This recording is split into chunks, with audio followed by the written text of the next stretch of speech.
Bunda. Bismillahirrahmanirrahim. Assalamualaikum warahmatullahi wabarakatuh. Waalaikumsalam warahmatullahi wabarakatuh. Innalhamdalillah nahmaduhu wa nasta'inuhu wa nastaghfiruh wa na'udzu billahi min syururi anfusina wa min sayyiati a'malina. May yahdihillahu fala mudhillalah wa may yudlilhu fala hadiyalah.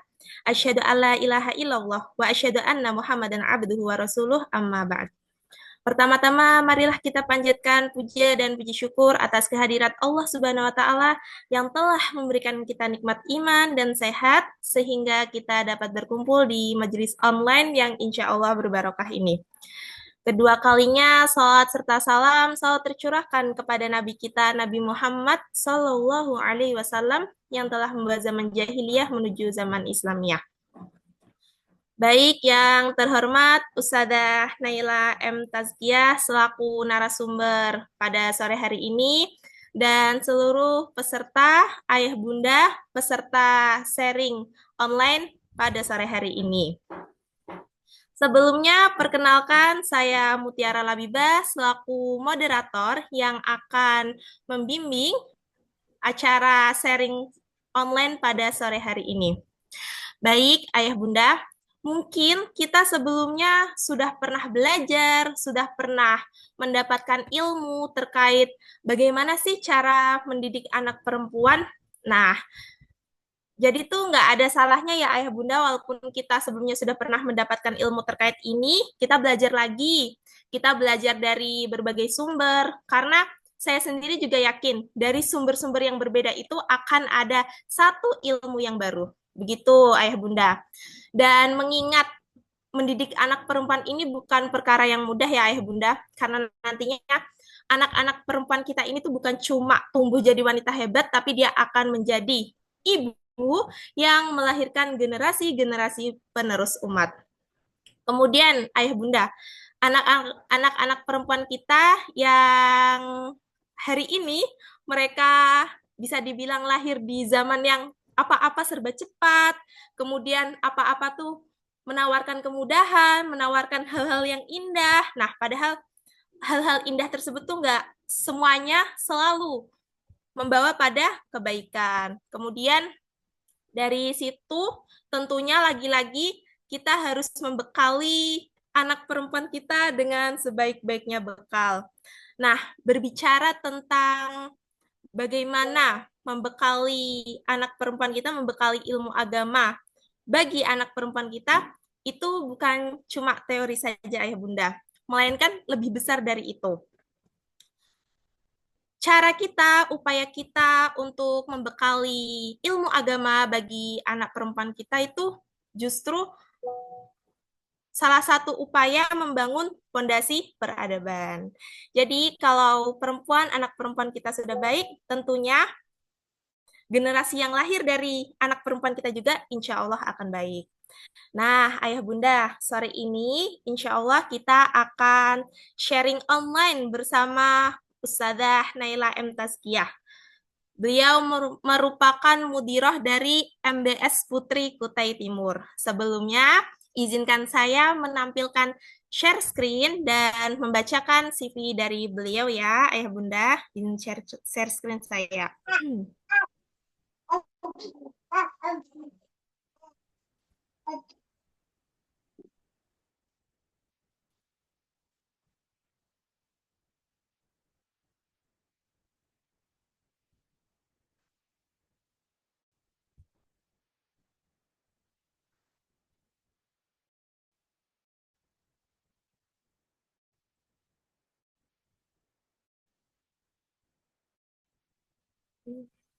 Sebentar ya, Ayah Bunda.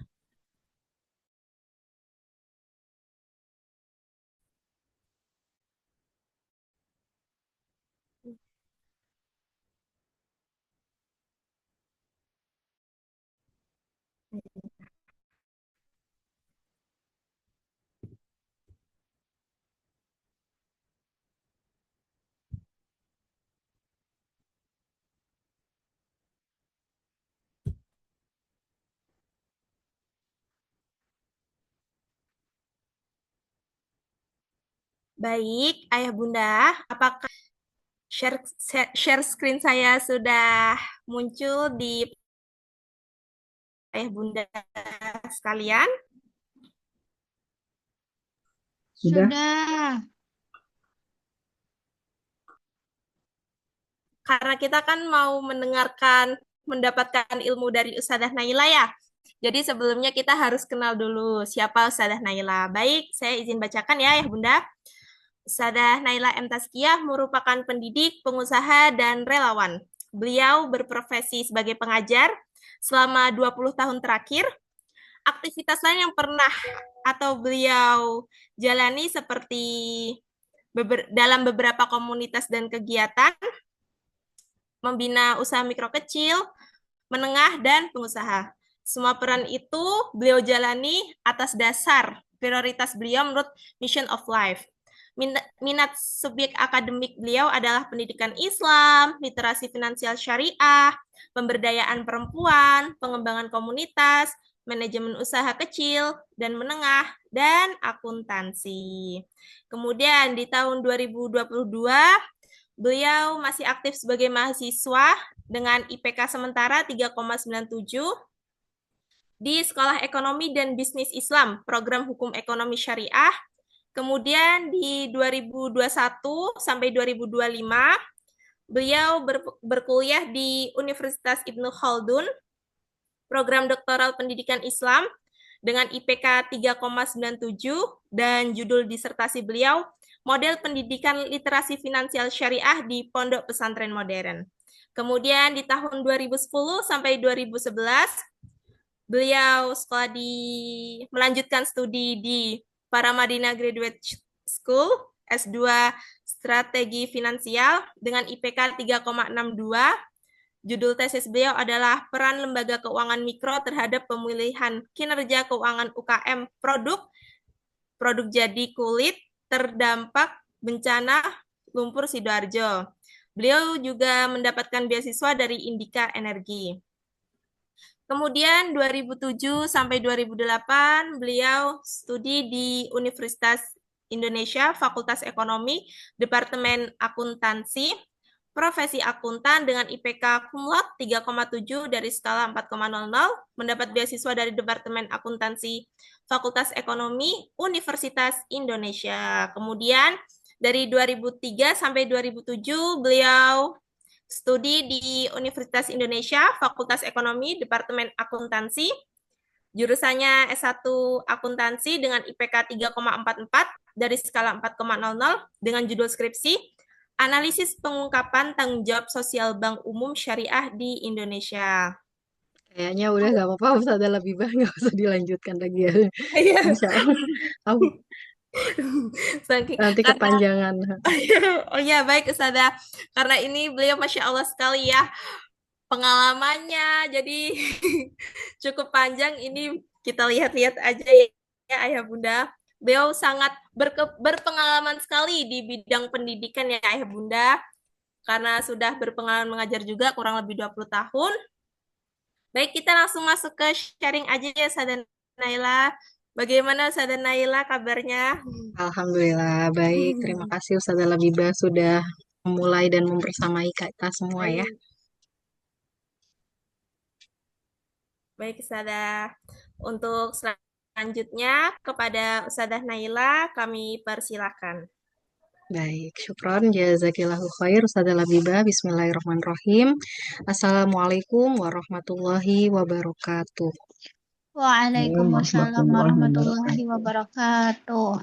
Alhamdulillahilladzi arsala rasulahu bil huda wa dinil haq liyudhhirahu ala dini kullih asyhadu an la ilaha illallah wa asyhadu anna Muhammadan abduhu wa rasuluh. Allahumma sholli ala Muhammad wa ala ali Muhammad. Alhamdulillah, bunda-bunda semuanya di sini apa kabar semuanya yang sudah hadir di Zoom? Semoga Alhamdulillah Alhamdulillah.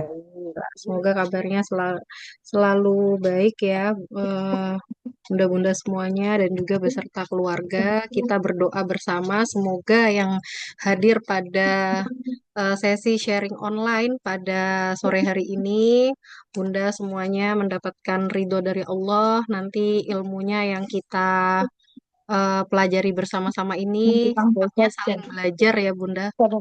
Iya, Bentar ya, kayaknya ada yang masuk suaranya.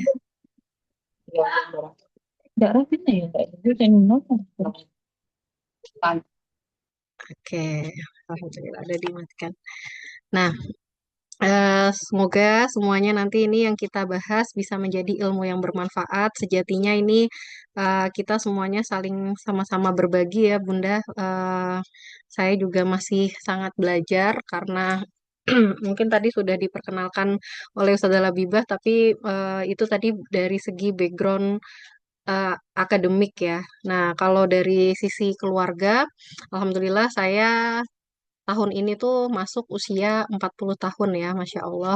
Kemudian saya dikaruniai oleh Allah ada 4 orang anak, 2 putri dan 2 putra. Jadi anak saya yang pertama putri, sekarang kelas 11 di pesantren Al-Irsyad Pengaran. Yang kedua kelas putra, kelas 8 di pesantren di Bogor, di Milpos. Kemudian yang ketiga putra, kelas 5 SD. Dan yang terakhir putri sekarang kelas 1 SD ya. Jadi mohon doanya semoga apa yang saya bagikan ini sebenarnya sejatinya lebih ke pembelajaran untuk diri saya sendiri. Nah, insya Allah saya pengen kenalan juga nih sama bunda-bunda semuanya. Mungkin di kolom chat ya, nanti sambil saya baca bisa menyebutkan misalnya asal dan kalau yang sudah punya anak putri gitu ya, anaknya di usia berapa. Jadi nanti kita bisa sambil sama-sama sharing dan saya jadi tahu gitu. Oh, ini yang sedang ikut di sesi sharing ini paling kebanyakan anaknya di rentang usia nih gitu ya. Misalnya nanti Bunda Husnul asal Sangatta, kemudian memiliki anak perempuan usia berapa gitu. Misalnya kalau ada yang sudah punya anak, kalau yang belum punya juga nggak apa-apa, ditulis nama asalnya, terus belum punya anak tapi pengen belajar itu juga Masya Allah ya luar biasa. Tuh, jadi alhamdulillah sekarang saya diamanahkan untuk menjadi relawan saja sebenarnya ya di pesantren Ar-Royhana ini. Sementara ini saya menjadi mudiroh gitu ya, bunda-bunda semuanya. Insya Allah kita sore hari ini seperti yang ada di judul, maka kita akan membahas tentang bagaimana pondasi ilmu agama untuk anak perempuan, yaitu panduan bagi orang tua ya. Nah, baik. Yang pertama sebelum kita masuk ke teknis, gimana sih panduan untuk memberikan ilmu agama ya kepada anak-anak kita. Nah, ini sambil saya mengisi, nggak apa-apa ya, bunda-bunda mengisi di kolom chat, yaitu nama, asalnya, kemudian usia putrinya gitu ya. Nah, ini mungkin hadis yang insya Allah bunda-bunda sudah familiar juga gitu ya, yaitu hadis dari Bunda Aisyah radhiyallahu anha. Beliau berkata bahwa ja'atsni imro'atun. Ada seorang wanita yang datang menemuiku, wa ma'aha ibnatani laha, dan ia membawa 2 anak perempuannya. Fasa'alatni, maka ia meminta kepadaku, falam tajid indi syai'an, tapi aku tidak punya apapun ketika itu, ghairu tamrotin wahidatin, selain sebutir kurma. Fa'atoituha iyaha, maka aku pun memberikan kurma tersebut kepadanya. Fa'akhodatha, maka ia mengambil menerima ya, mengambil kurma tersebut. Fakosamatha baina banataiha, maka wanita itu kan cuma ada satu tuh kurmanya. Lalu kurmanya itu dibagi menjadi 2 untuk diberikan kepada kedua putrinya. Walam takul minha syai'an, dan ia tidak memakan itu sedikit pun. Summa qomat, kemudian ia bangkit ya berdiri, fakhrajat, dan ia keluar. Wabnataha fadakhala alayya nabi, dan setelah wanita itu keluar kan kemudian Rasulullah Shallallahu Alaihi Wasallam masuk gitu, tiba di rumah. Fahadasat tuhu, maka Bunda Aisyah bercerita ya kepada Rasulullah tentang tadi itu ya, gimana ada datang perempuan yang meminta-minta karena nggak punya, tapi Bunda Aisyah cuma punya satu kurma, ternyata dia malah nggak makan itu, dikasih ke kedua anaknya gitu, dibelah dua, sepotong-sepotong gitu untuk dua anaknya. Kemudian Rasulullah setelah mendengar cerita itu, maka Rasulullah Shallallahu Alaihi Wasallam bersabda, mani betulia minal banati bisyai'in fa ahsana ilaihin nakunna lahu sitrum minan nar. Barang siapa yang diuji dengan anak-anak perempuan, kemudian ia berbuat baik kepada mereka, maka anak-anak perempuan tersebut akan menjadi penghalang dari siksa api neraka ya, Masya Allah. Jadi bunda-bunda yang punya anak perempuan, ya mungkin kan perjalanan kita dalam membimbing, mendidik anak-anak kita itu jarang sekali ya yang mulus total gitu ya. Pasti ada lika-likunya, pasti ada tanjakan, turunan gitu ya. Tapi semua ujian itu kalau kita tetap berbuat baik kepada anak-anak perempuan kita, insya Allah itu yang akan menjadi penghalang diri kita dari siksa api neraka. Nah, kemudian keutamaan lainnya apa? Yaitu berasal ada dari hadis yang diriwayatkan oleh sahabat Anas bin Malik radhiyallahu anhu. Beliau berkata bahwasanya Rasulullah Shallallahu Alaihi Wasallam bersabda, "Man ala jari yataini hatta tablugha jaa yaumal qiyamati ana wa huwa wa dhamma asabi'ah." Barang siapa yang menjaga, mengayomi gitu ya, memelihara dua anak perempuan hingga dewasa, maka nanti ia akan datang pada hari kiamat bersamaku. Nah, Rasulullah itu pas berkata datang pada hari kiamat bersamaku itu, kemudian beliau itu menggabungkan jari jemari beliau. Jadi kayak deket banget gitu loh, seperti jari jemari ini gitu ya. Masya Allah ya, luar biasa. Kapan lagi kita bisa datang di hari kiamat bersama dengan Rasulullah gitu kan, bisa sedekat itu gitu. Nah, Eh, padahal kadang-kadang kalau kita lihat ya, perhatikan, kalau di masa jahiliyah itu justru anak perempuan itu kan sering dianggap sebagai ujian. Jadi ya kadang-kadang sampai kehidupan sekarang ya, ayah bunda, kadang-kadang kalau misalnya di dalam keluarga gitu ya, anaknya perempuan semua, kayak seperti masih ada kekecewaan. Kenapa kok perempuan semua? Padahal ya itu adalah anugerah dari Allah gitu kan. Jangan sampai kita masih seperti apa yang difirmankan Allah di surat An-Nahl ya, ayat 58, yang kurang lebih artinya itu, dan apabila seseorang dari mereka diberi kabar dengan kelahiran anak perempuan, maka hitam atau merah padamlah wajahnya dan ia menjadi sangat marah. Ia menyembunyikan dirinya dari banyak orang disebabkan buruknya berita apa yang disampaikan kepadanya. Apakah dia akan memeliharanya atau menanggung kehinaan? Kalau dia memeliharanya tuh kayak menanggung kehinaan, atau sebaiknya ia menguburkannya ke dalam tanah. Makanya kalau zaman dulu ada anak perempuan dikubur hidup-hidup gitu ya, bayi perempuan gitu. Padahal ya Allah juga bersabda gitu ya di dalam surat An-Nisa ayat 19 bahwa kadang kadang-kadang kita itu tidak menyukai sesuatu, maka bersabarlah.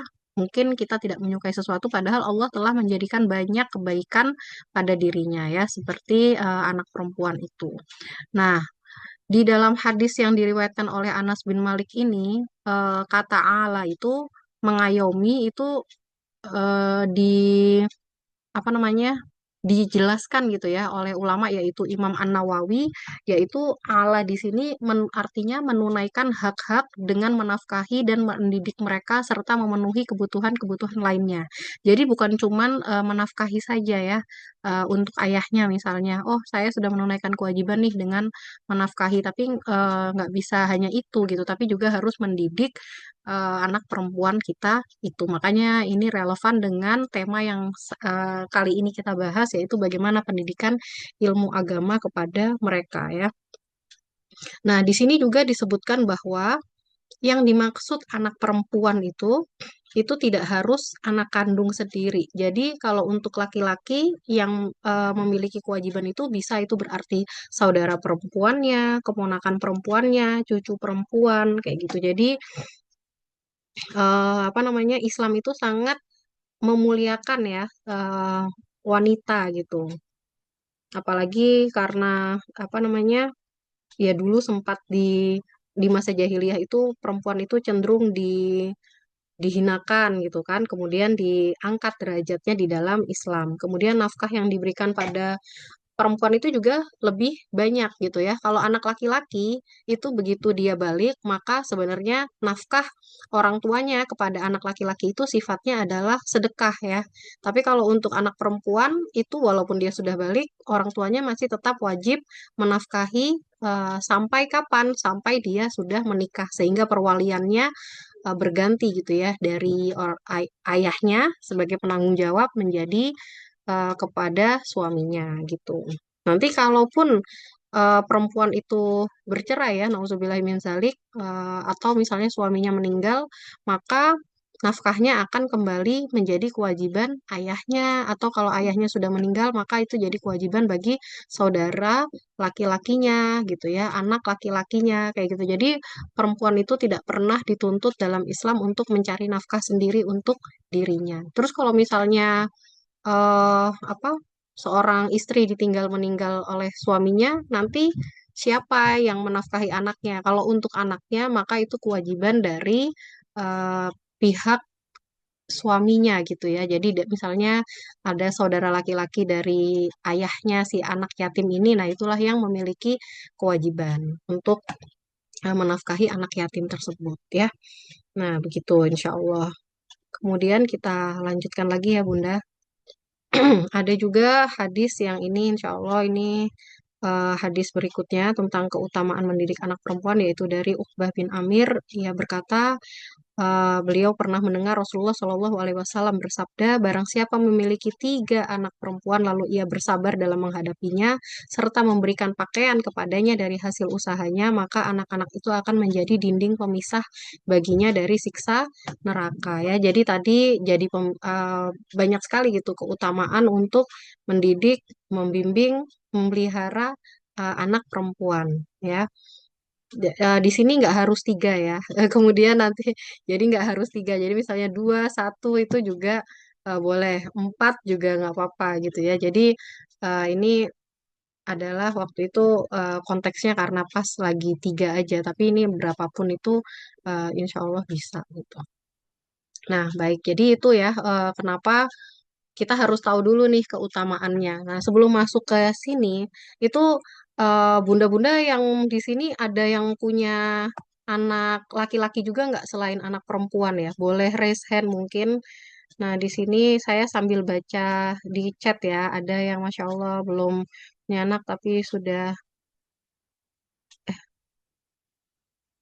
ikut gitu kan. Nah, kemudian di sini ada yang dari Samarinda, usia putrinya 12 tahun. Ada yang 5 dan 8 tahun. Banyak banget yang masih single juga ya, Masya Allah, luar biasa ini. Belajar lebih dulu.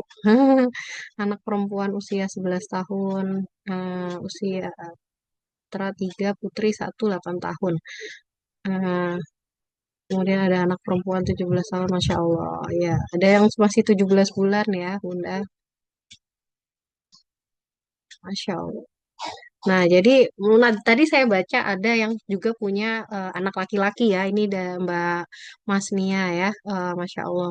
Nah, jadi kalau yang punya anak laki-laki dulu, itu saya pernah kayak bertanya-tanya gitu, kok hadisnya justru kayak mengutamakan punya anak perempuan, kok kayaknya anak perempuan kok utama banget gitu pahalanya gitu ya. Kenapa kok nggak disebutkan anak laki-laki gitu secara spesifik? Padahal karena waktu itu saya pada saat belajar parenting secara utuh saya juga udah punya anak gitu ya, ada anak perempuan dan ada anak laki-laki dan saya merasakan saat itu kayaknya lebih repot ngurus anak laki-laki deh. Tapi kenapa kok hadisnya kok tentang anak perempuan, maksudnya kok malah kayaknya yang diutamakan kok mendidik anak perempuan, kok banyak sekali keutamaannya gitu ya. Kemudian saya memberanikan diri untuk bertanya kepada ustadz yang menyampaikan. Ustadznya ini anaknya kalau nggak 7 atau 8 gitu ya, sudah lebih senior sekali gitu pada saat saya belajar itu. Nah, jadi kemudian beliau balik bertanya kepada saya, kan saya nanya, kenapa Ustadz kok di hadis-hadis itu yang banyak kok keutamaan mendidik anak perempuan sih? Padahal kalau menurut saya, saya sudah ngalamin didik anak perempuan sama anak laki-laki lebih sulit anak laki-laki deh kayaknya, maksudnya anak laki-laki tuh kayak gitu ya Bun ya, kadang kan maksudnya ya di rumah itu pokoknya nggak bisa diem, aktif banget, Masya Allah, menguras kesabaran. Kalau anak perempuan kan biasanya waktu masih kecil tuh kayak lebih teratur gitu kan, bisa ini gitu ya. Nah itu kemudian Ustadznya itu menjawab dengan bertanya lagi gitu, Bunda, putrinya tadi sudah balik belum gitu kan? Belum, karena waktu itu anak saya masih kecil-kecil ya. Terus kata ustadznya ya nanti tunggu pada saat balik gitu ya. Dan karena memang kalau mendidik anak perempuan itu juga resikonya lebih banyak ya Bunda ya. Kalau misalnya khawatir tidak bisa menjaga pergaulan gitu ya, ikhtilat yang berlebihan sehingga nauzubillah min dzalik, kalau sampai terjerumus ke dalam zina, maka itu ya jadinya anak itu kan nggak bisa bernasab kepada ayah kandungnya, ayah biologisnya gitu ya. Tapi kalau itu adalah zina, maka dia tetap harus bernasab kepada ibunya gitu. Jadi ya itu resiko atau tanggung jawabnya juga ternyata besar gitu ya untuk kita mendidik anak perempuan yang bisa menjaga diri, bisa menjaga agamanya. Nah, kemudian eh, kemudian kapan sih belajar agama yang paling tepat itu waktunya? Maka ya menurut agama kita memang belajar agama itu seharusnya belajar tentang Islam itu adalah sejak dini, sejak muda gitu ya. Seperti yang disampaikan oleh Al-Khatib Al-Baghdadi dalam Jamilil Akhlak Ar-Rawi wa Adab Asami itu, beliau menyebutkan bahwa seorang penuntut ilmu sebaiknya mulai menuntut ilmu ketika masih muda, sebelum tersibukkan oleh hal-hal yang memutus perhatiannya dari ilmu. Oh iya, kan benar saya terlewat satu slide ya. Saya ini yang ini dulu ya Bunda ya. Jadi yang pertama alasannya itu adalah ada di hadis riwayat Bukhari ya, yang menyebutkan bahwa sebenarnya hadisnya ini tidak spesifik tentang ilmu agama ya Bunda, tapi lebih ke arah ilmu tentang Al-Quran. Tapi saya mencoba menarik apa namanya kesimpulan bahwa ini juga bisa relevan untuk ilmu agama. Kalau di dalam hadisnya itu man hafizul Quran wa huwa fata asin khalaqahullah bilahmihi wadamihi. Barang siapa yang menjaga Al-Quran pada saat ia masih kecil, pada saat usianya masih muda, maka Allah akan mencampurkannya dengan darah dan dagingnya. Nah, di sini tidak, insya Allah tidak hanya terkait tentang Al-Quran ya, tapi juga ilmu agama tadi gitu. Kalau kita misalnya bayangkan ya, kita udah, misalnya saya nih udah masuk usia 40 gitu. Tapi kalau ditanya tentang misalnya inget nggak lagu satu-satu aku sayang ibu gitu, insya Allah kita kayaknya masih pada inget ya Bun ya. Padahal itu kan belajarnya dari dulu, maksudnya kita dengernya dari dulu pas kecil gitu. Balonku ada 5 gitu kan masih inget gitu ya lagu itu. Kemudian naik-naik ke puncak gunung gitu misalnya, itu kayak masih ingat. Kenapa? Karena mempelajarinya dari sejak kecil. Nah, Al-Quran dan juga ilmu agama itu nanti kalau sudah dipelajarinya itu sejak usia dini, sejak muda, maka insya Allah Allah yang akan mencampurkan itu dengan darah dan daging putri-putri kita gitu ya, sehingga mereka itu kayak tetap ada melekat gitu secara, maksudnya ya akan kalau misalnya sewaktu-waktu ilmu itu butuh dipanggil, mereka akan lebih cepat gitu dalam mengingatnya karena mereka sudah pernah mempelajarinya. Walaupun mungkin nanti kalau kita cek di rumah, kok ini lupa, tapi insya Allah itu sambungan-sambungannya itu masih tetap ada gitu sampai dengan nanti mereka berusia dewasa atau bahkan sampai menua gitu ya insya Allah. Nah, ini tadi yang kedua, penuntut ilmu itu harusnya menuntut ilmu, khususnya ilmu agama, ketika masih muda, sebelum tersibukkan oleh hal-hal yang memutus perhatiannya dari ilmu. Bunda-bunda merasakan nggak kalau misalnya kita nih ya, setelah menikah aja misalnya, itu kan kayaknya memiliki waktu untuk menuntut ilmu itu kira-kira makin longgar atau makin sempit Bunda waktunya? Makin ya makin kayak kalau secara umum biasanya akan menjawab makin sempit ya.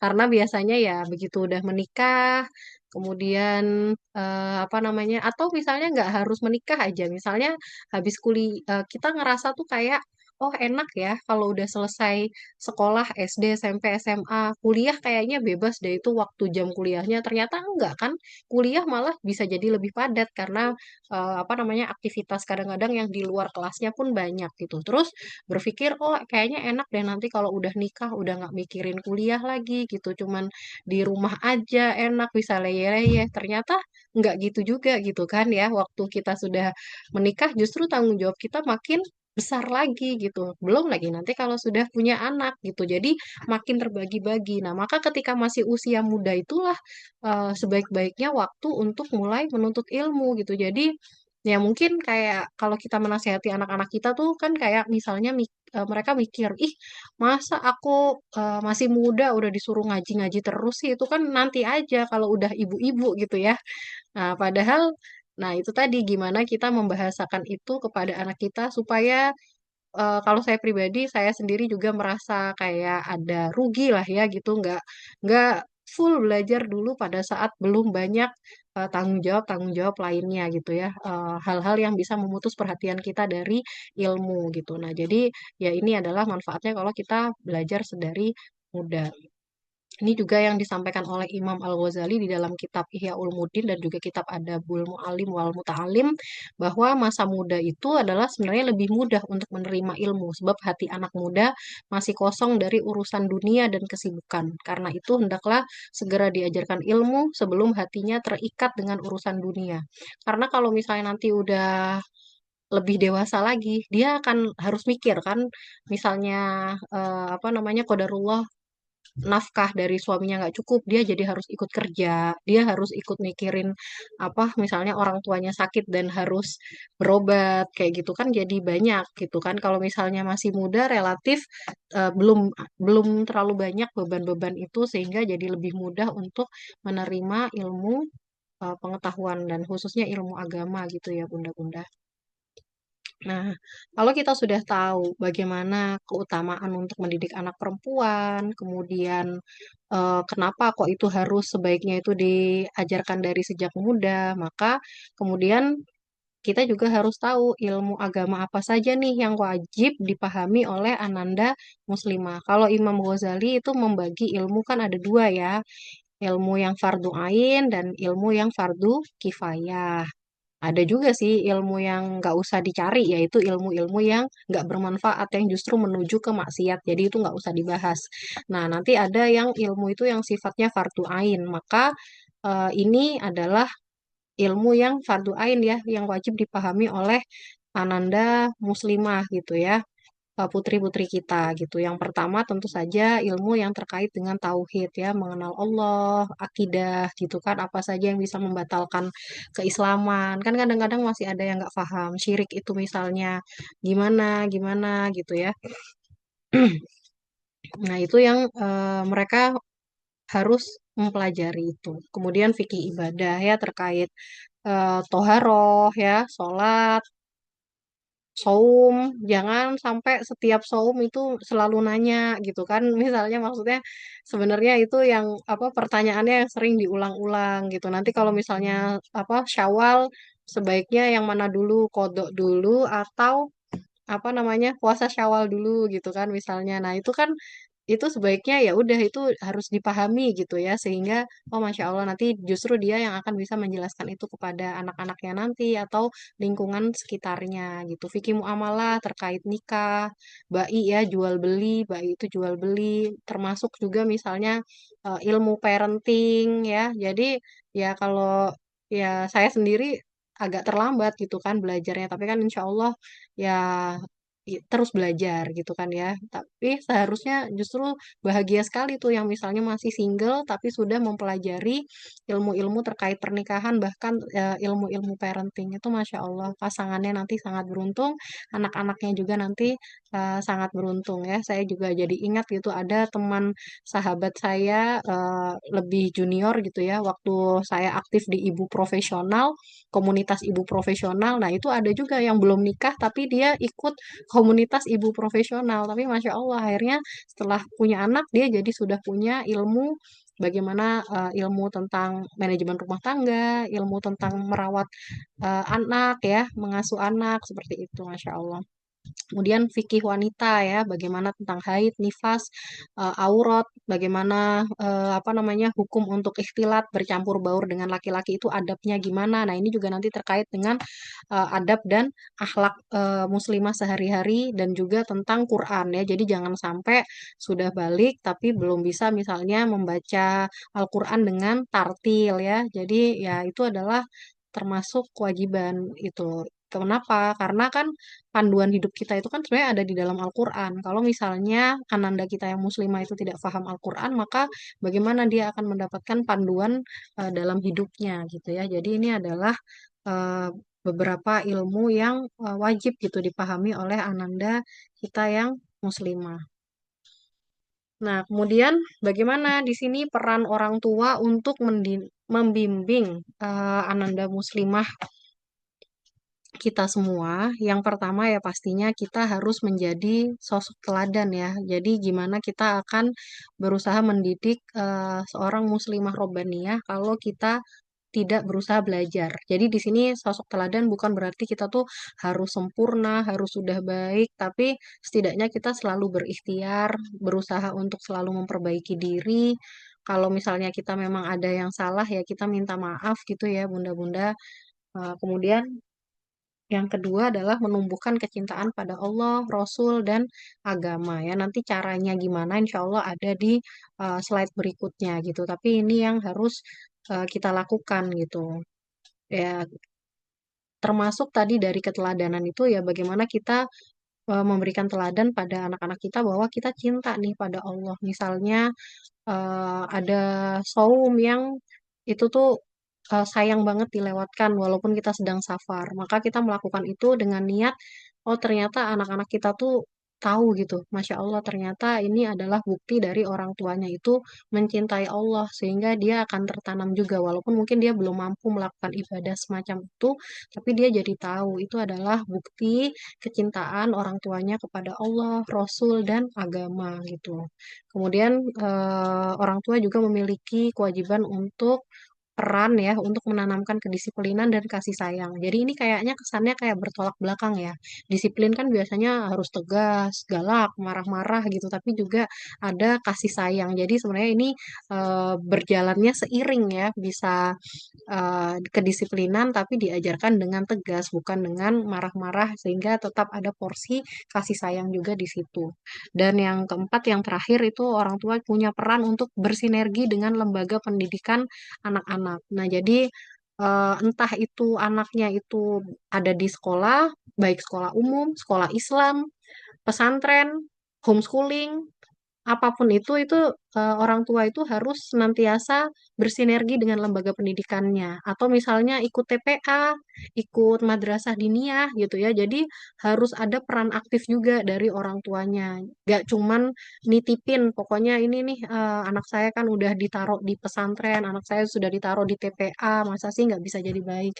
Termasuk juga di sini kita kalau misalnya apa penghormatan kita ya kepada guru agama gitu ya. Jangan sampai kalau kita apa namanya les untuk anak kita misalnya ya bahasa Inggris, matematika itu kita ikhlas untuk membayar jutaan. Tapi kalau misalnya ke TPA iurannya misalnya infaknya cuma 50.000, 100.000 itu pun kita telat-telat gitu misalnya bayarnya karena menganggap oh kalau guru ngaji itu harus ikhlas gitu ya. Jadi justru kita harus apa ya memberikan hmm, tanda kecintaan kita gitu ya kepada guru-guru kita yang guru agama gitu karena itu yang akan mengantarkan kita dan anak-anak kita untuk meraih ridho Allah Subhanahu wa taala. Nah, kemudian ini yang bagian yang terakhir ya, insya Allah bagaimana strategi praktis pembelajaran agama bagi ananda muslimah. Sebenarnya nggak ada yang praktis sih sebenarnya ya.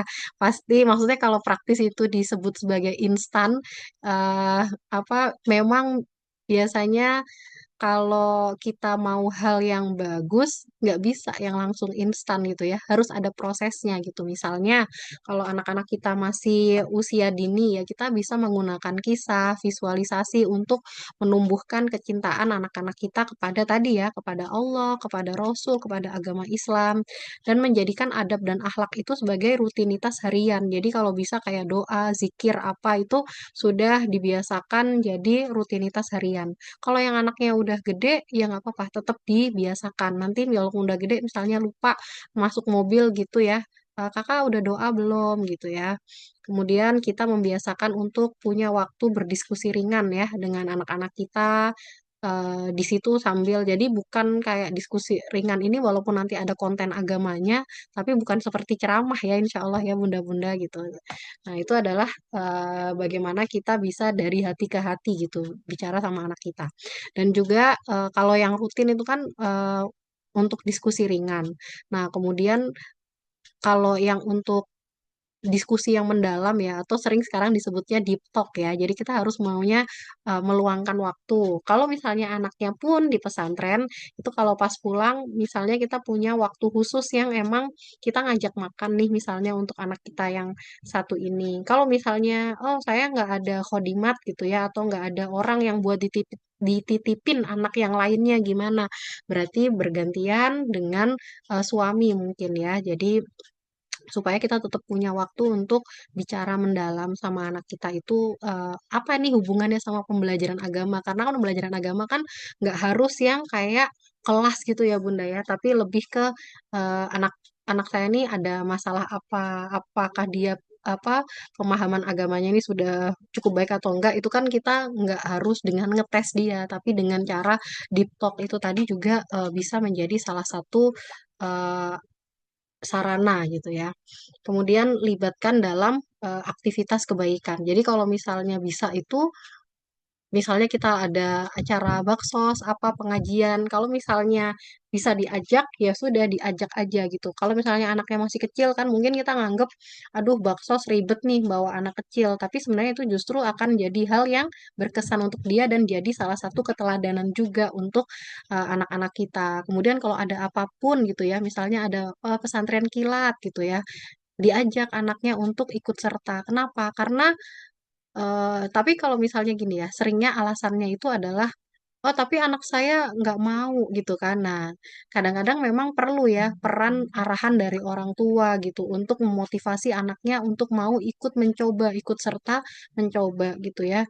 Karena saya juga punya pengalaman gitu ya, Masya Allah, waktu mengelola acara pesantren Ramadan gitu ya, ada anak SMP laki-laki yang ogah-ogahan gitu awalnya gitu kan ikutan itu males-malesan banget karena dia suka main game ya. Kemudian orang tuanya itu menyuruh gitu, nggak apa-apa ikut aja itu ada Kak Naila juga gitu, ada Tante Naila gitu kan. Nah, akhirnya anaknya ini coba ikut ya.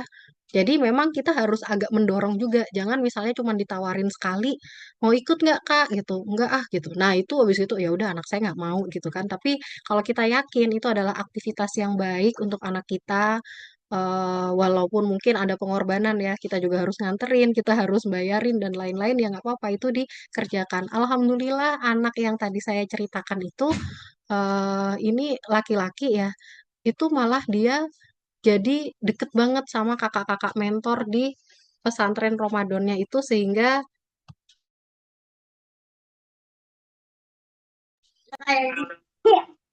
sebentar ya.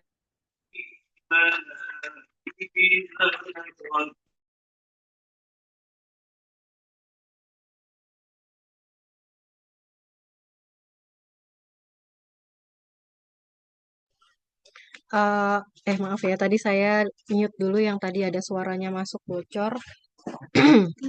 Jadi harus pokoknya kita ajak gitu libatkan dalam berbagai aktivitas kebaikan baik yang itu ada bareng kita ataupun cuman dia saja gitu ya. Nah, kemudian yang terakhir itu adalah perbanyak apresiasi dan juga memuji.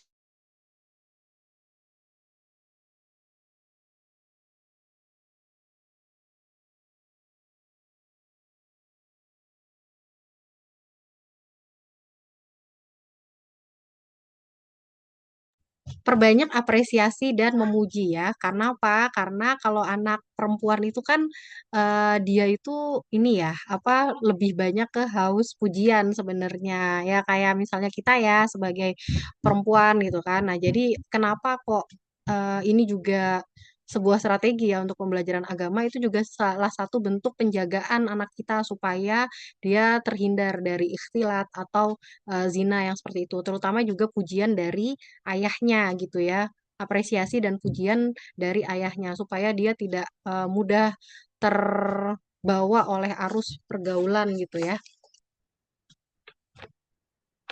Nah, kemudian kita insya Allah itu ya bunda-bunda. Nah, sudah insya Allah sampai sini materinya. Yang di slide berikutnya itu nanti slide-nya juga akan kami bagikan ya. Yang di slide bagian akhir itu insya Allah kalau bunda-bunda yang berasal dari daerah di Sangatta itu insya Allah kami di pesantren Ar-Royhana ya MBS Putri Kutai Timur itu kami akan segera membuka Madrasah Diniyah Ar-Royhana. Memang ini sementara untuk kelas 4 sampai 6 SD dan juga siswi yang usia SMP yang sudah bisa membaca Al-Quran. Kenapa kok kami memulai ini untuk anak-anak yang sudah usianya biasanya sudah balik ya? Karena biasanya kan pembelajaran agama itu anak-anak berhenti pada saat ikut TPA. Jadi misalnya TPA nih, udah selesai bisa baca Quran, habis itu udah nggak ikut, nggak belajar agama lagi gitu ya. Padahal belajar agama itu masih banyak lagi gitu ya selain bisa membaca Al-Quran gitu sehingga kami di sini insya Allah semester depan ya di bulan Januari 2026 itu akan membuka kelas Madrasah Diniyah Ar-Royhana yang insya Allah ini kami jalankan sesuai dengan kurikulum Kemenak dengan disesuaikan materi-materi yang dibutuhkan gitu ya oleh Ananda Muslimah. Jadi walaupun judul-judul pelajarannya itu sesuai Kemenak, tapi bukunya, kitabnya kami ambil dari berbagai sumber. Di sini nanti materi yang diajarkan ada akidah, akhlak, sirah nabawiyah, bahasa Arab, fikih, dan juga keputrian ya. Nah, jadi supaya apa? Supaya Ananda memang insya Allah siap nanti menjadi muslimah yang robbaniyah. Nanti insya Allah saya juga ikut mengajar di Madrasah Diniyah ini bersama tim ustazah lainnya yang ada di pesantren MBS Putri ya. Untuk pilihan waktunya itu ada 2 kali sepekan, bisa pakai yang weekday, Selasa dan Kamis, atau yang Jumat dan Sabtu di sore hari ya. Nanti lebih lanjutnya juga nanti akan di-share oleh Ustazah Labibah gitu. Nah, itu untuk yang tidak mukim. Nah, kalau untuk yang santri mukim nanti bisa lihat di jenjang pesantrennya ini.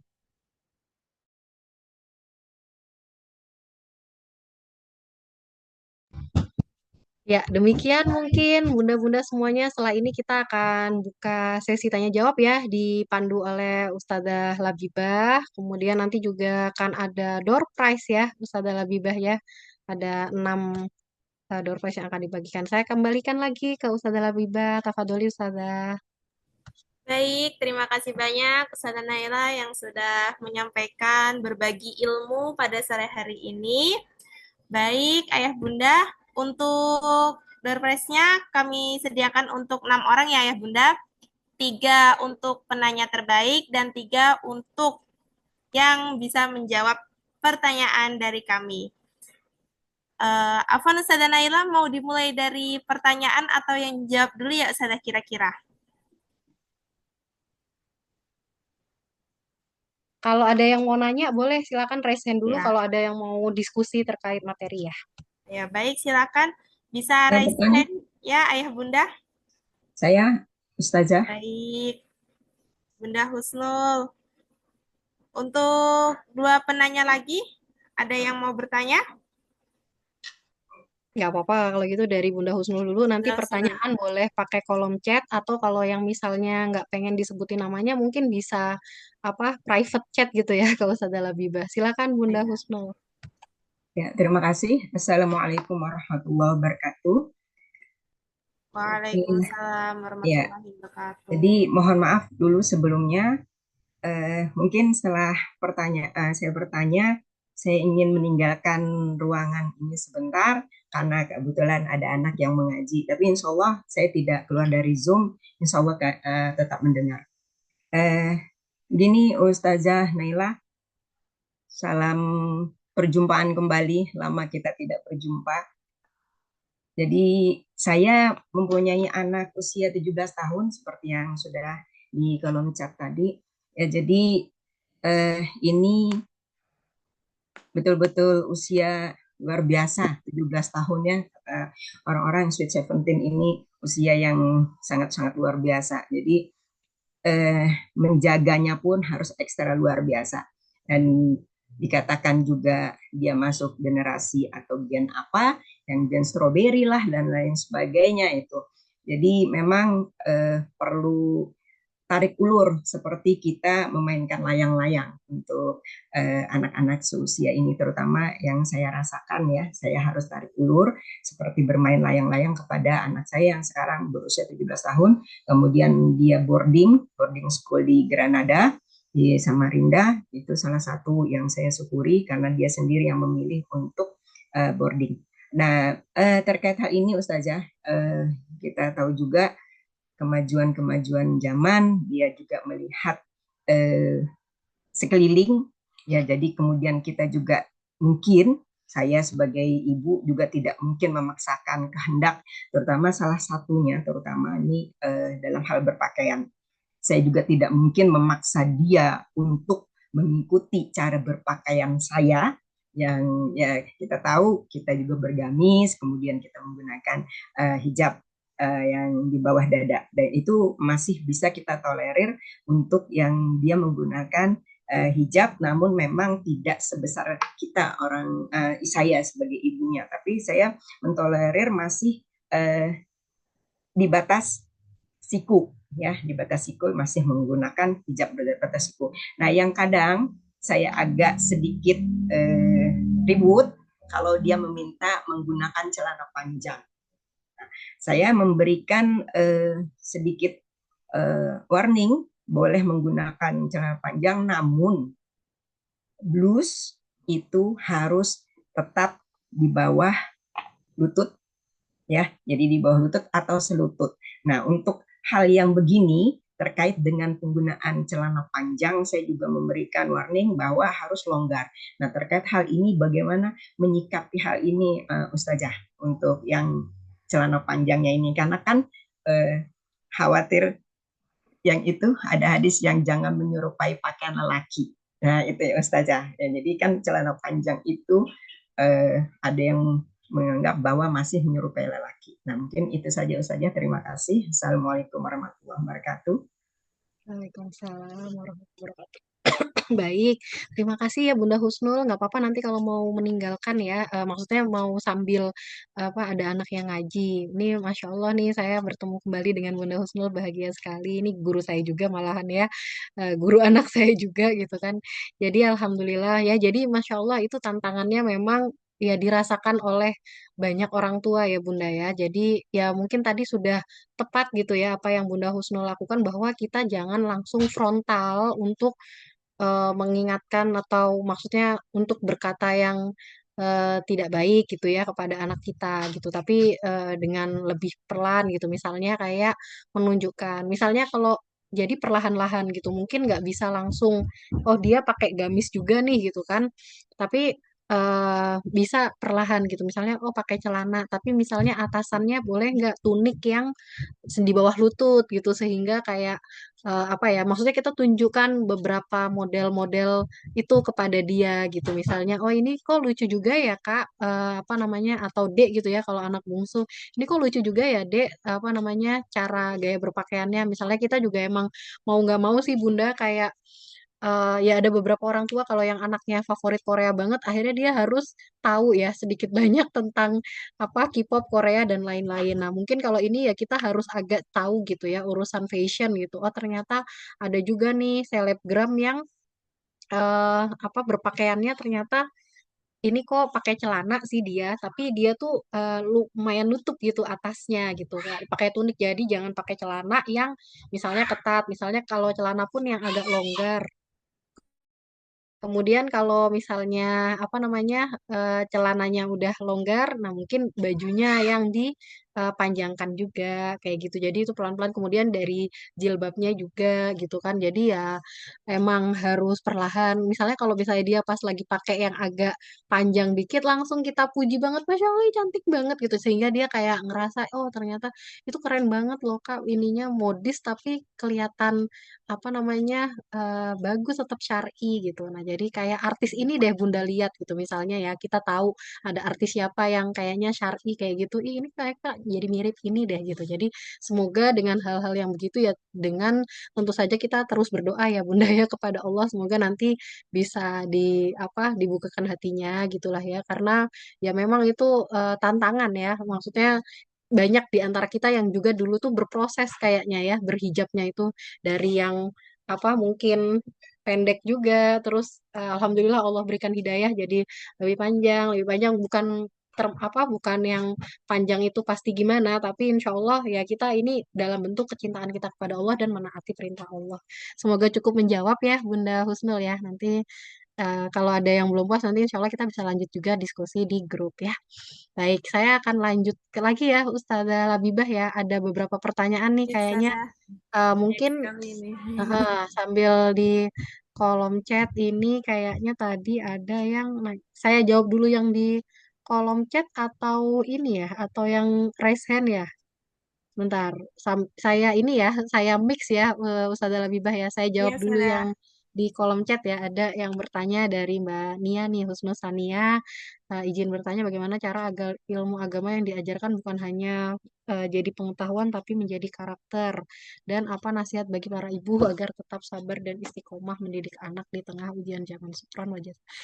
Jazakillah khair ya Mbak Nia. Masya Allah pertanyaan ini juga mungkin mewakili banyak bunda-bunda lainnya. Jadi kalau agar ilmu agama yang diajarkan itu bukan hanya pengetahuan, mungkin ya yang pertama ya pasti tetap berdoa. Ini untuk pertanyaan pertama dan kedua itu tetap berdoa. Jadi kayaknya doa itu jadi landasan dan senjata kita banget ya sebagai seorang muslim muslimah gitu. Nah, tapi yang tidak kalah penting juga itu adalah biasanya kita melihat juga untuk yang pertanyaan nomor satu, kita melihat juga konteksnya itu adalah siapa yang menyampaikan.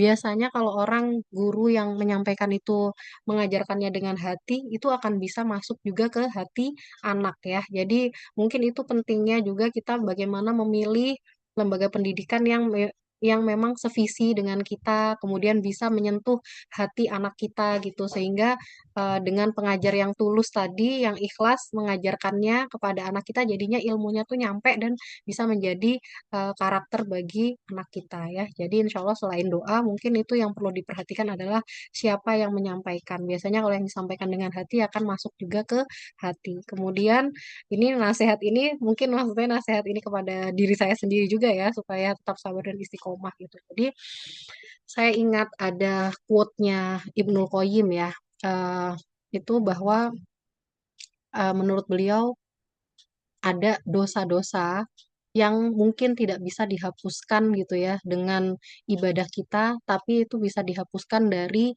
kesabaran kita dalam mendidik ya istiqomah mendidik anak-anak kita. Jadi ya kadang apa namanya itu jadi motivasi saya sendiri gitu ya. Mungkin memang itu kalau misalnya ada anak di antara anak kita yang mungkin ada masalah gitu kan dan lainnya, ya mungkin itu adalah cara Allah untuk eh, menghapus sebagian dari dosa-dosa dan semoga ya semuanya bisa dihapus gitu ya dari kesabaran kita itu gitu. Jadi itu yang jadi motivasi kita termasuk juga tadi ya motivasi-motivasi dari hadis-hadis yang ada yang disampaikan oleh Allah dan juga oleh Rasulullah bahwa nanti itu keutamaannya kita membayangkannya itu ada surga yang menanti kita. Kita fokusnya bukan dari hasil ya Allah anak saya mah masih kayak gini aja enggak tapi dari proses dari perjuangan kita yang kita lakukan itu gitu. Semoga ya memang itu nanti yang akan dinilai oleh Allah Subhanahu wa taala ya. Semoga menjawab ya Mbak Nia. Kemudian mungkin sekarang yang ini ya Ustazah Labibah ya kita ke yang Resennya, Ustazah. resen. Mungkin bisa dimulai dengan Mbak Sri Ayu. Nah, ini Masya Allah nih Ya, Mbak Ustazah. Sri Ayu. Silakan Mbak. Assalamualaikum warahmatullahi wabarakatuh. Iya, Waalaikumsalam. Wabarakatuh. saya Ayu Ustazah dari Sangatta. Ini kebetulan anaknya masih SMP izin bertanya, bagaimana ya caranya menjaga pergaulan anak di luar sana. Apalagi anaknya itu sekolah di negeri, jadi kita itu ada banget gitu rasa khawatirnya bagaimana pergaulannya di luar sana. Meski di rumah itu sudah selalu mencoba mengajarkan mengenai agama, ilmu agama, tapi rasa was-was itu pasti selalu ada. Itu bagaimana ya Ustazah supaya kita ngerasa oh anak kita insya Allah aman nih di luar sana gitu. Bagaimana ya begitu Ustazah. Terima kasih. Ini ya, jadi terkait sama kayak ada perasaan was-was gitu ya, Mbak Ayu ya. Kalau misalnya apa namanya mereka bergaul di luar sana gitu ya, apakah kalau di rumah itu kelihatan baik itu apakah memang beneran baik gitu ya? Iya betul-betul sekali Ustazah. Ya, ya, Masya Allah. Ya, jadi ya memang itu ya, apa namanya, kenapa kok kita itu harus bertawakal gitu. Karena kadang ya saya memang berpikir kayaknya kita ini kecil banget ya di hadapan Allah itu memang nggak ada apa-apanya gitu. Jadi memang harus apapun itu ya kita serahkan kepada Allah. Sampai kalau misalnya sendal jepit kita putus saja kan ya kita memohon dulu gitu ya kepada Allah baru kita cari pertolongan yang lain. Nah, yang untuk kasus anak kita ini pertama ya kita husnuzon dulu gitu ya. Jadi eh apa jangan karena ngelihat aduh situasinya kok kayak gini banget ya di luar kok seperti ini ya kayaknya remaja-remaja muslimah itu jangan-jangan adik saya anak saya keluarga saya pokoknya ya atau teman saya itu jangan-jangan di luar seperti ini gitu kan ya. Nah, tadi yang pertama itu husnuzon karena insya Allah Allah juga akan mengikuti ya apa yang dizon atau disangkakan oleh hambanya. Jadi kita husnuzon dulu, kemudian yang ke berikutnya itu adalah ya kita sering-sering ngobrol, deep talk atau ini gitu lah ya sama dia sehingga dia bisa mengungkapkan apa yang ingin disampaikan gitu. Kalau ada yang kita belum tahu, dia bisa mengetahui dia bisa menceritakan itu gitu kepada kita atau kita bisa juga melihat dari lingkungannya, dari teman-temannya gitu kan. Nah, itu juga bisa menjadi salah satu sumber gitu ya, Mbak ya. Kalau misalnya memang ada yang kira-kira kita itu nggak paham, ya berarti maksudnya ada yang ternyata kita belum tahu, ya udah berarti kita taunya dari situ gitu, dari berbagai sumber itu, baik dia yang cerita sendiri ataupun dari tempat lain. Nah, jadi ya itu sih mungkin yang apa namanya cukup berpengaruh biasanya ya untuk kita bisa lebih tenang gitu ya, tidak was-was lagi. Karena kita juga harus berlindung dari was-was karena biasanya was-was itu juga adalah bagian dari bisikan syaitan. Jadi kita tetap harus waspada, tapi nggak boleh juga yang was-was secara berlebihan gitu ya sebagai istri gitu misalnya aduh banyak banget nih sekarang kasus-kasus selingkuh pelakor jangan-jangan kalau misalnya begini jadi ya itu jadi antara kita waspada dengan uh, was-was itu harus ada jedanya gitu ya semoga cukup menjawab dan ini juga karena tadi saya ada baca ya di apa namanya di kolom chat ini ada yang nanya kan tadi kan saya menjawab yang dari pertanyaannya Mbak Ayu kan salah satunya supaya kita nggak was-was adalah anak ini itu harus nyaman gitu ya cerita sama kita. Nah, terus di sini ada pertanyaan yang gimana caranya supaya anak perempuan kita itu mau bercerita dengan orang tuanya. Jadi kadang-kadang memang ya nggak semua anak itu bisa langsung nyaman bercerita. Ini nggak apa-apa ya, saya sambil mix jawabnya dari Mbak Duriah ini ya. Nah, jadi kadang gimana caranya? Yang pertama itu kita dulu aja yang cerita sama anak kita. Misalnya kita cerita, Kak, tadi Bunda begini-begini. Kalaupun anaknya itu di pesantren, pada saat nelpon, kita cerita aja gitu. Kak, inget nggak yang ini? Kemarin Bunda ketemu loh sama tante ini, dia begini-begini. Kalau kakak gimana di pesantren gitu kan? Temennya gimana sekarang? Nah, jadi bisa dimulai dari kita dulu. Atau ya itu tadi, kita harus meluangkan waktu, cari waktu untuk makan berdua khusus sama anak kita. Kemudian kita ngobrol gitu ya dan ya diskusi sama anak kita yang itu dia memang merasa khusus kita mendengarkan dia gitu ya. Itu semoga cukup menjawab ya Mbak Juria. Nah, kemudian kita tadi udah dari yang raise hand, kemudian di chat, sekarang yang resen lagi mungkin ya Mbak Febrina ya. Baru habis itu Mbak Aning. Bener nggak Ustazah Labibah? Nanti kalau ada yang Oh, salah Ustazah. urutan, ya udah silakan Mbak Febrina. Febrina. Baik, terima kasih Ustazah. Perkenalkan saya Febrina. Salam kenal Ustazah. Dulu sempat ketemu Ustazah di konferensi Mufasir ya. Pasir, cuman Oh iya. belum sempat menyapa. Iya. Oh, ya. Insya Allah ya Ya, Mbak. baik Ustazah. Eh, saya saat ini sedang menjadi musyrifah di salah satu MBS di Jawa Timur. Kemudian kami menghadapi santriwati-santriwati di asrama di lingkungan pesantren yang mereka itu kan usia-usia SMP, usia-usia pubertas. Nah, santriwati ini Ustazah, kebanyakan dan mungkin ini rata-rata di pesantren ya Ustazah, excited, mereka itu excited, terlalu bersemangat, berlebihan ketika membahas topik tentang lawan jenis gitu. Bahkan mungkin di asrama ceritanya tuh sering gitu menyebutkan si A, si B, si C gitu. Mungkin ini terdengar wajar karena mereka interaksi antar lawan jenis ini sangat terbatas gitu ya Ustazah. Kemudian pertanyaan saya Ustazah, bagaimana strateginya, bagaimana metode pengajaran yang efektif untuk menyeimbangkan ketertarikan alaminya santriwati ini gitu Ustazah. Jadi agar mereka tidak terlalu apatis, tidak terlalu bodoh amat dengan pergaulan, tapi juga tidak terlalu berlebihan interaksinya. Bagaimana cara menyeimbangkannya seperti itu, Sada. Seperti itu, Sada. Terima kasih sebelumnya. Baik, syukron Mbak Febri ya. Salam kenal juga. Nih maaf ya waktu itu juga belum sempat diskusi panjang ya waktu ketemu di konferensi Mufasir. Baik, insya Allah saya coba menjawab ya. Maksudnya kita semuanya insya Allah pernah muda ya. Dan maksudnya kayaknya pernah mengalami ada di fase itu gitu. Yang excited banget bahas lawan jenis atau excited banget ngomongin kapan nikah, nikah muda dan lain-lain gitu. Maksudnya saya tuh kalau kayak gitu tuh kayak flashback sih sebenarnya kalau menghadapi santriwati yang kayak gitu ya. Jadi karena maksudnya ya dulu pernah menghadapi itu juga bersama teman-teman pada saat seusia SMP, SMA gitu kan. Nah, gimana cara supaya mereka tuh tetap balance? Gak apa-apa itu kan bagian dari fitrah ya. Mereka membicarakan lawan jenis gitu. Kalau misalnya mereka suka sesama jenis juga kita malah makin khawatir gitu kan ya. Jadi ya itu ini cuman memang ada batasannya dan kita lebih banyak tuh biasanya kalau saya tuh berusaha cerita ya bahwa biasanya kalau apa ya kita ngomong itu kalau terlalu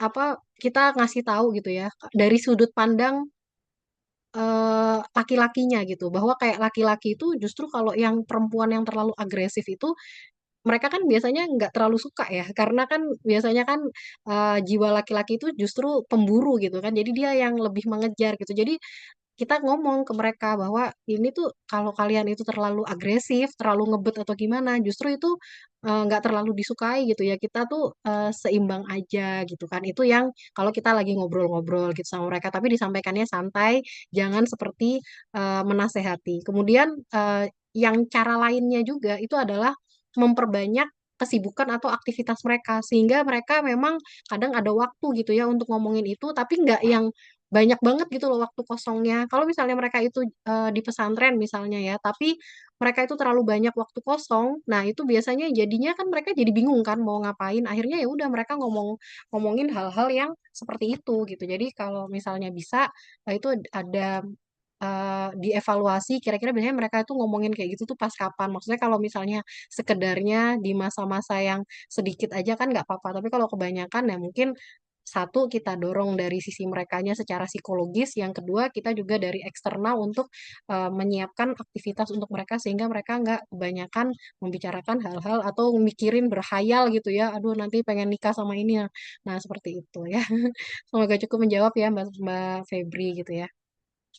Kemudian saya sebelum lanjut lagi ke yang resen, saya jawab dulu di sini urutannya setelah Mbak Husnusania ada Mbak Lutfi ya, izin bertanya di era modern sekarang ini bagaimana cara kita mendidik anak perempuan agar luas wawasannya, tinggi pendidikannya, tapi tetap bisa menjaga marwahnya sebagai perempuan. Nah, jadi ya nih Masya Allah nih ya Mbak ya, jadi itu juga sebuah tantangan. Kadang-kadang dianggap kadang-kadang ada juga yang luas wawasannya, tinggi pendidikannya, tapi kemudian justru melupakan aspek agama karena dia jadi terbawa arus sekulerisme, liberalisme gitu ya. Jadi menganggap bahwa oh saya nggak tergantung nih sama laki-laki dan lain-lain.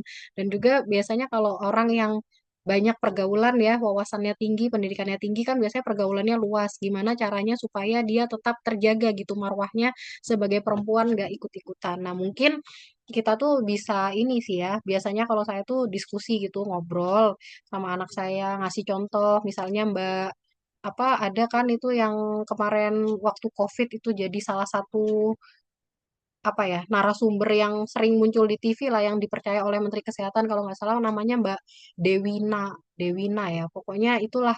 Nah itu kan beliau jilbabnya rapi, kemudian tapi tetap bisa berpendidikan sampai S3 gitu kan di luar negeri. Kemudian jadi itu bisa menjadi motivasi gitu untuk anak kita, oh ternyata kalau orang pendidikannya tinggi itu nggak harus ikut-ikutan sama lingkungan sekitarnya. Misalnya kuliah di Korea, kuliah di Inggris, di Amerika, kemudian kita jadi harus ke bawah gitu. Jadi kita yang harus menyampaikan kepada anak kita ternyata sebenarnya banyak loh muslimah yang bisa mewarnai, bukan justru terwarnai oleh lingkungan sekitarnya. Jadi sih mungkin kita yang memang harus cari-cari gitu ya Mbak untuk sosok role model. Yang saya ingat dulu waktu saya itu di pesantren, ibu saya tuh waktu itu rajin banget ngirimin clipping kan zaman dulu belum ada internet ya Mbak, jadi nggak bisa dikasih link berita. Jadi dikasihnya itu ibu saya misalnya baca di koran ada sosok muslimah yang inspiratif atau wanita yang inspiratif itu digunting sama ibu saya terus dikirim di surat gitu. Maksudnya itu jadi kayak apa? Jadi teladan sih bagi saya. Nah itu semoga cukup menjawab ya Mbak Lutfi. Nanti mungkin bunda-bunda yang lainnya kalau ada yang mau ditambahkan boleh ya. Oke, baik. Insya Allah berikutnya yang raise hand lagi, yaitu ada Mbak Andi Musdalifah. Silakan Mbak.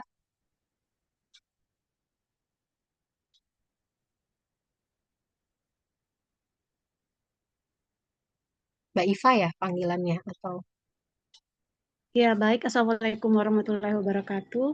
Waalaikumsalam warahmatullahi wabarakatuh. Terima kasih atas kesempatannya, Ustazah. Ini saya ingin bertanya. Kebetulan saya punya anak perempuan, umurnya tepatnya anak pertama saya itu umurnya 8 tahun. Nah, mungkin sebelum saya bertanya, mungkin saya perlu ceritakan sedikit sebagai pengantar untuk pertanyaan saya nantinya. Gini, untuk saya kan sekarang berdomisili di Sangatta, namun saya baru kurang lebih 3 bulan lah berada di sini. Terus kondisinya saya sekarang lagi LDR sama anak pertama saya, anak pertama kedua saya lagi LDR.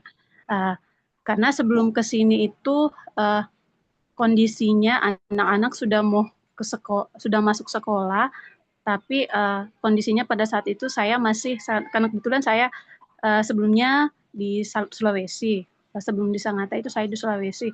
Terus anak-anak sudah waktunya mulai sekolah, namun saya masih di Sulawesi, kemudian masih di Kalimantan Timur juga di Muara Bada itu berinisiatif masukkan dulu anaknya di sini.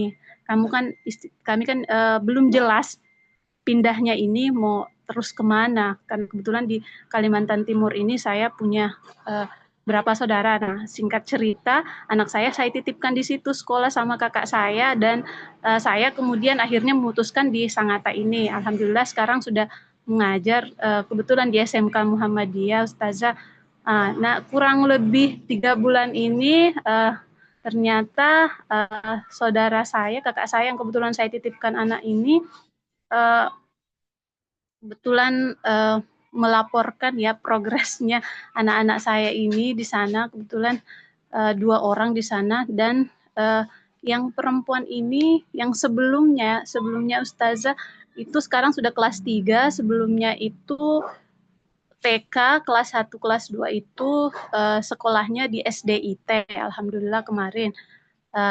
Jadi untuk pergaulannya, lingkungannya itu ya Masya Allah, Alhamdulillah dengan anak-anak yang dididik oleh orang tua yang soleh-soleha menurut saya. Kemudian saya titipkan kebetulan di sekolah kakak saya yang sekolahnya negeri. Jadi mungkin karena merasa bahwa wah ini gimana, saya kurang tahu sih perasaannya seperti apa, karena kebetulan saya di Sangatta. Yang pasti sekarang itu kakak komunikasi sama saya itu, anak perempuan saya ini menunjukkan apa ya, attitude yang maksudnya beda lah dengan yang sebelumnya. Sebelumnya kan ketika saya di sana tetap ada komunikasi dengan kakak saya bahwa anak saya seperti ini, yang masya Allah lah kemarin lumayan kalau untuk prestasi akademiknya lumayan juga, sering bukan sering tapi selalu menjadi salah satu yang terbaik lah di kelas.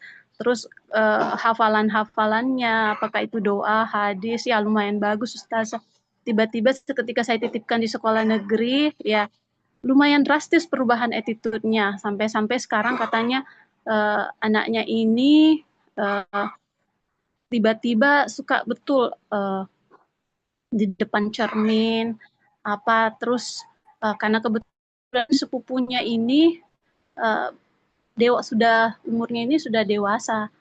Nah, mungkin karena sering ikut sama sepupunya ketika nonton TikTok, atau mungkin media-media yang ditontonnya ini media-media yang sifatnya dewasa ya. Tontonannya ini sifatnya dewasa, sehingga mungkin sedikit banyaknya berpengaruh ke dia. Akhirnya sekarang ada banyak perubahan yang menurut saya di umur yang 8 tahun ini, menurut saya sih kalau kita kembalikan dulu ya, ini jauh sekali dari apa yang kalau saya pribadi apa yang pernah saya alami ya. Meskipun memang ketika melihat sekarang dengan adanya teknologi yang semakin, ya Ustazah tahulah seperti apa, sehingga ini banyak memberi banyak pengaruh ke anak saya. Ya kasarnya mungkin pengaruh negatif lah, apalagi sekarang kondisinya jauh dari saya. Nah kemudian nah, pertanyaan saya di sini Ustazah, apakah yang dialami anak saya ini cuma salah satu contoh aja ya Ustazah, dan masih ada beberapa sikap-sikap yang lain yang mungkin saya tidak perlu sebutkan di sini, yang menurut saya, wah ini sudah keterlaluan kalau menurut saya Ustazah ya, negatif lah seperti itu. Nah, pertanyaan saya Ustazah, apakah yang dialami anak saya ini bisa dibilang puberitas, karena kan anaknya masih umur 8 tahun. Dan kemudian pertanyaan selanjutnya, kira-kira bagaimana ya mengembalikan anak saya ini, karena insya Allah nanti di semester depan, semester genap nantinya insya Allah di bulan Januari akan saya pindahkan ke sini, nanti sudah tidak LDR lagi, sudah sama-sama saya lagi, dan insya Allah saya akan masukkan ke SDIT lagi, Islam Terpadu gitu Ustazah.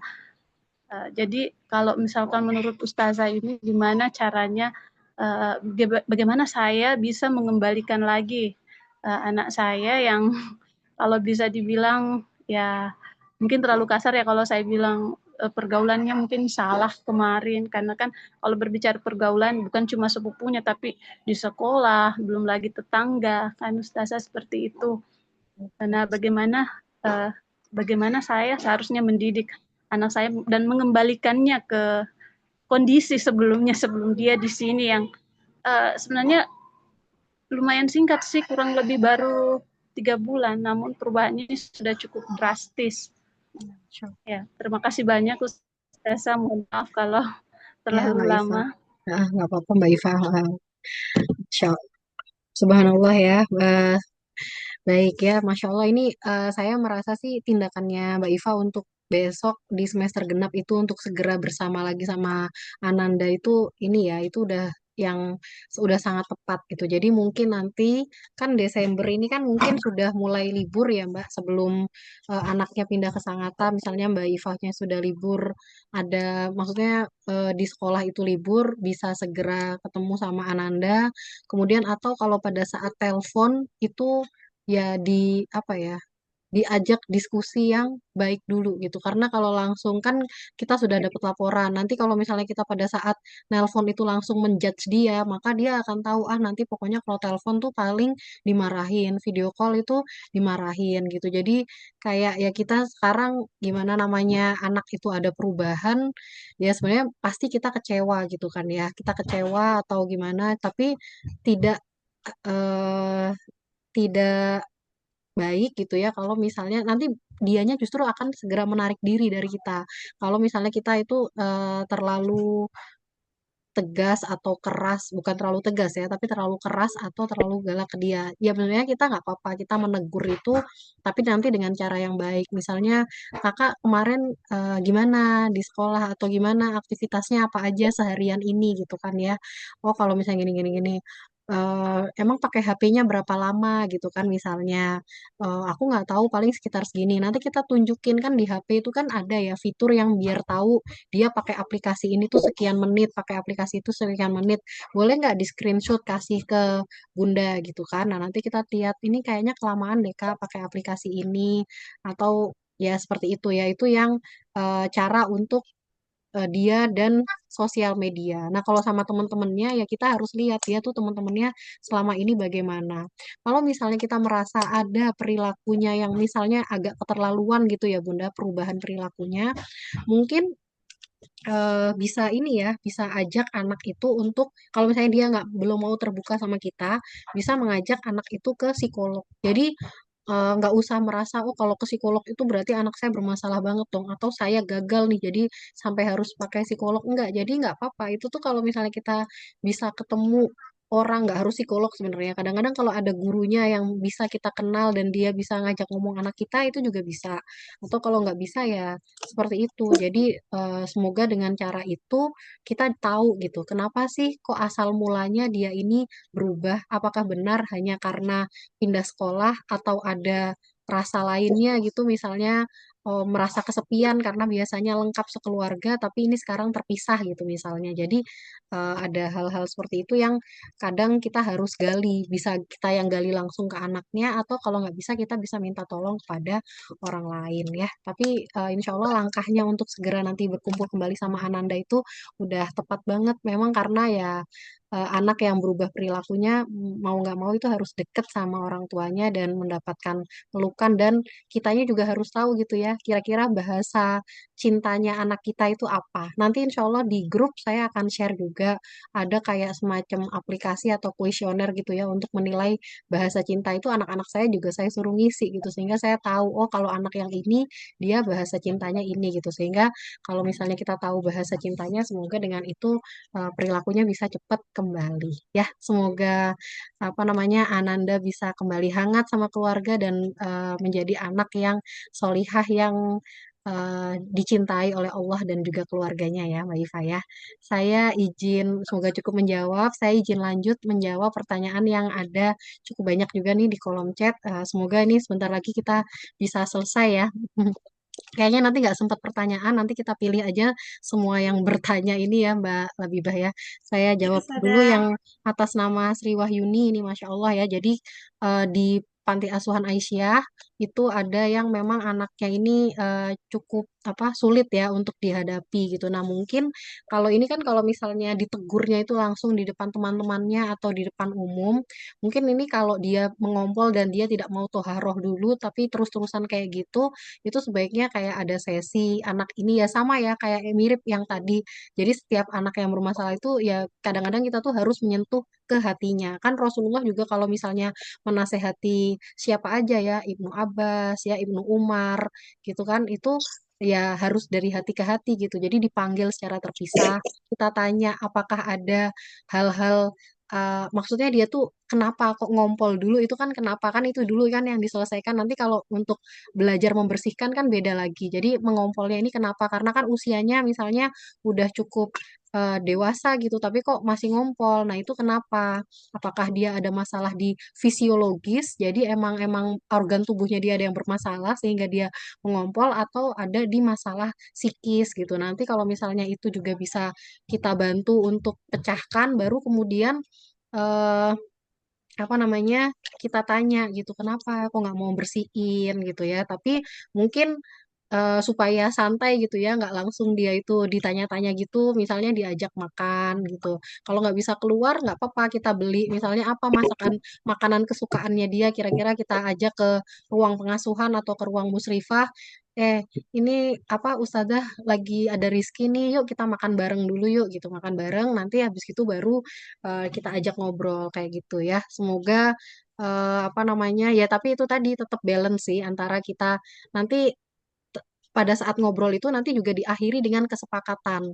Kita coba ya cara ABC ini untuk supaya kamu nggak ngompol lagi. Misalnya apa? Kan ada tuh tips-tipsnya di internet ya. Kadang-kadang saya baca ada misalnya makan pisang atau apa diolesin minyak zaitun atau apa selain apa namanya buang air kecil dulu sebelum tidur gitu ya. Nah, jadi itu dia kita ajak melis itu, yuk kita lakukan ini yuk cara-caranya supaya mencegah ngompol.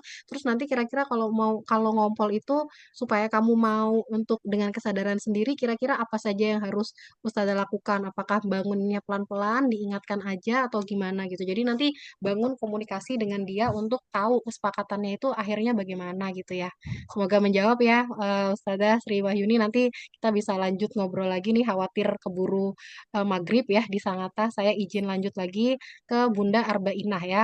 Ustazah, saya single parent, mempunyai anak laki-laki dan perempuan, gimana mendidik berperan sebagai ibu dan ayah. Jadi, walaupun kita berusaha untuk berperan sebagai ibu dan ayah, pasti untuk peran ayah itu nggak bisa apa lengkap itu kita kita gantikan gitu. Jadi kalau bisa memang tetap harus ada sosok ayah lain gitu. Misalnya kalau kita punya adik laki-laki atau kakak laki-laki, kita ikut apa namanya menitipkan gitu ya, atau ada kakeknya atau siapa yang kira-kira itu bisa jadi sosok ayah juga bagi dia, karena bagaimanapun nggak semua peran ayah, maksudnya kita kan mungkin kita bisa menggantikan, oh kita bantu cari nafkah gitu kan kalau nggak ada yang nafkahin, tapi tetap ada sosok ayah itu terutama nanti untuk anak laki-lakinya ya, itu harus dapat gambaran sosok ayah. Seperti dulu Rasulullah, walaupun beliau yatim sejak lahir, tapi selalu ada sosok ayahnya. Waktu beliau disusui oleh Bunda Halimah, itu suaminya Bunda Halimah yang jadi sosok ayah. Kemudian kembali ke Mekah bersama ibundanya Bunda Aminah, ada sosok kakeknya ya kan sebagai sosok ayah. Kemudian kakek beliau meninggal, ada sosok pamannya yaitu Abu Thalib ya. Jadi kalau bisa tetap mencari ada di keluarga kita yang menjadi sosok ayah bagi anak kita tersebut ya. Semoga cukup menjawab Bunda. Lanjut ke Bunda Pristiawati. Bagaimana meyakinkan bahwa kalau kita sebagai orang tua itu tetap sayang gitu ya, karena nah itu ya bisa kita ini sih apa namanya, kayak juga merasakan ini ya gitu. Jadi yang pertama memang dari awal pada saat mondokin itu kita diskusi juga dulu sama anak kita. Kira-kira dia gimana, mau atau enggak gitu ya. Jadi supaya nggak kesannya kita yang maksa gitu atau merasa dibuang gitu ya oleh kita gitu. Jadi kita milih bersama-sama, istikharah bersama-sama seperti itu. Kemudian pada saat anaknya sudah masuk ke pondok, kita harus sering apa namanya bertanya kabar, kirim surat ya, yang paling kan karena kan kita nggak bisa berkomunikasi lewat HP terus-terusan. Jadi kalau kami biasanya itu kirim surat gitu. Jadi kirim surat beneran. Kadang-kadang saya bikin pakai Canva, itu banyak banget surat-surat. Jadi kadang-kadang anak saya itu nungguin paket ya karena pengen baca surat dari saya. Jangankan yang sudah mondok gitu ya, yang sekarang masih sekolah pun kadang-kadang kalau dibekal kan dia seneng tuh kalau bekalnya itu ada suratnya gitu. Jadi ya semoga itu ya Bunda ya bisa membuat selain kita juga mempererat hubungan kita dengan Allah sehingga nanti Allah yang akan meyakinkan anak kita bahwa kita tuh juga sayang sama anak kita itu. Ya, semoga cukup membantu ya Bunda. Kemudian lanjut ke Bunda Nurul Faizah. Mbak Nurul nih gimana cara menguatkan akhwat umur 11 tahun supaya nggak ikut-ikutan pergaulan yang kurang baik. Jadi memang ya pengaruh teman ini juga sangat dominan ya untuk perkembangan anak-anak kita. Jadi ya kita harus ikut memfilter gitu. Kira-kira dia ini bergaulnya sama siapa aja. Kalau bisa kita apa namanya kita dorong anak kita itu untuk bergabung ke komunitas atau anak-anak yang temennya baik, yang kita tahu orang tuanya itu juga baik gitu ya. Kalau misalnya memang dia sudah terlanjur berada di pergaulan yang kurang baik, ya berarti kita di segi orang tua kita harus lebih baik lagi daripada temennya. Jadi sehingga dia tuh nggak ngerasa dikit-dikit lebih ke temennya gitu. Tapi bisa juga dia itu nyaman kepada kita dan tahu bahwa oh ternyata kalau orang yang baik itu bisa juga membuat nyaman gitu kan kadang-kadang dia ngerasa nyaman, ngerasa diterima sama orang-orang yang udah terlanjur kurang baik karena dia selama ini mungkin akhlaknya kurang baik. Nah, tapi kalau kita bisa meyakinkan oh ternyata orang-orang yang baik itu juga bisa nyaman gitu bergaul sama dia. Nah, itu semoga bisa seperti itu ya. Terus juga mungkin kadang-kadang kalau ngobrol itu baca cerita atau misalnya ada kayak kasus-kasus gitu ya. Kadang-kadang saya ngobrolin baca ini nggak Kak, ini itu gara-gara ini loh ternyata dia temenan sama anak yang kurang baik, akhirnya dia kebawa, walaupun dia nggak bersalah, dia jadi ikut-ikutan diperiksa polisi, jadi ikut-ikutan apa, ikut bertanggung jawab juga atas beberapa kejahatan. Jadi ya supaya itu bisa membantu anak kita untuk memfilter pergaulannya gitu ya. Semoga menjawab ya Mbak Nurul ya. Kemudian yang terakhir nih, insya Allah pertanyaannya ya dari Bunda Wawa, Mbak Wawa, bagaimana menjelaskan mengenai rasa suka pada lawan jenis dan cara menyikapi rasa tersebut kepada anak yang menjelang puber. Nah, ya dulu tuh biasanya apa namanya saya sama anak-anak saya tuh kita cerita gimana tentang apa namanya dulu ayah sama bunda itu kenalan misalnya ta'aruf gitu kan. Nah, itu tapi kalau misalnya orang tuanya pas ta'aruf. Nah, gimana kalau pas orang tuanya nggak ta'aruf? Nah, jadi kita kenalkan aja. Kita lihat contoh kan ada tuh beberapa artis atau selebgram yang kenalannya ternyata dengan cara ta'aruf kan gitu. Nah, jadi bahwa oh ternyata memang nggak apa-apa kalau suka sama lawan jenis itu normal. Nah, cara menyikapinya kadang kan mereka mikir, emangnya berarti kan harusnya kalau mau nikah itu kan pacaran dulu. Nah, itu yang kita harus kenalkan dengan konsep-konsep itu. Termasuk kadang-kadang saya lihat gitu ya, cari di YouTube ada nggak film pendek yang terkait ta'aruf gitu. Jadi mereka tuh tahu gitu, oh ternyata bergaul sama lawan jenis tuh ada koridornya dan nanti kalau untuk menuju ke jenjang pernikahan itu tetap ada jalannya yang disediakan oleh Allah gitu ya. Jadi ya apa namanya seperti itu. Kemudian rasa sukanya itu nggak apa-apa, tapi bagaimana cara mengelola rasa suka itu bukan cuman langsung dengan cara diungkapkan, tapi kita ceritakan dulu Bunda Khadijah itu walaupun beliau juga yang apa yang suka ya maksudnya suka kepada Rasulullah dan ini tapi kan caranya itu kan